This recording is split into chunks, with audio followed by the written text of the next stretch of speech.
বিশ্বাসই হচ্ছে না যে কালকে আমাদের বিয়ের 30 বছর পূর্ণ হবে। একটা ছোট্ট বাড়ি থেকে আমাদের জীবনের গল্প শুরু হয়েছিল, আর আজ দেখো তোমার বড় ছেলে ধনুষ তোমার পুরো এম্পায়ার সামলাচ্ছে।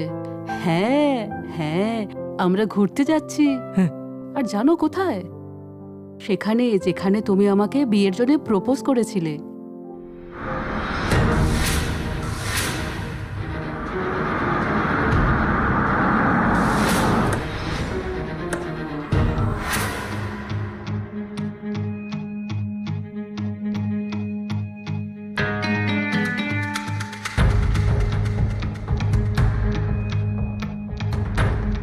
মা বাবা কোথায়?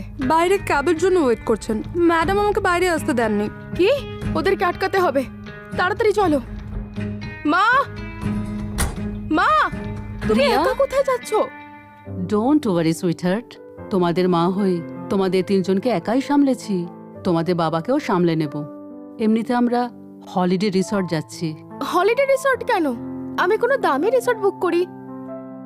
আর আর তোমাদের বডিগার্ড সাথে কেন নেই? সোনা, আমি তোমাদের সবসময় এটাই শিখিয়েছি না যে সিম্পল থাকা উচিত, কিন্তু চিন্তাভাবনা বড় থাকা উচিত। যদি এরকম করো তাহলে সাকসেস নিজে থেকেই তোমার কাছে আসবে।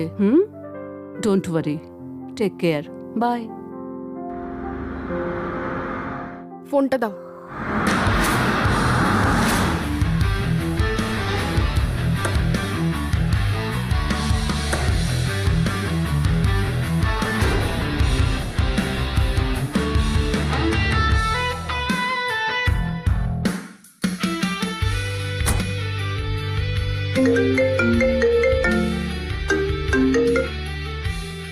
হ্যালো। দাদা, মা বাবাকে নিয়ে হলিডে রিসর্টে চলে গেছে। আমার এখন খুব চিন্তা হচ্ছে। চিন্তা করিস না, ছোট্ট একটা মিটিং আছে আমার, আমি কমপ্লিট করে ওখানে যাচ্ছি। ওকে, আই উইল হ্যান্ডেল ইট। ঠিক আছে।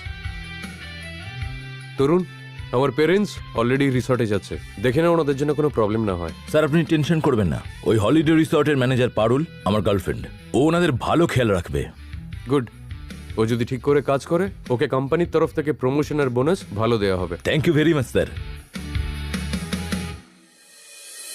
কি মিস্টার অ্যান্ড মিসেস সাক্সেনা আমাদের রিসর্টে আসছে, আর আমি ওনাদের খুশি করতে পারলে তো আমার স্যালারি বেড়ে যাবে। হোয়াট? আমি প্রমোশনও পেতে পারি? Oh my god, I love you Tarun. Don't worry, তোমার পারুল সব সামলে নেবে। ওনা মনে এসে গেছেন।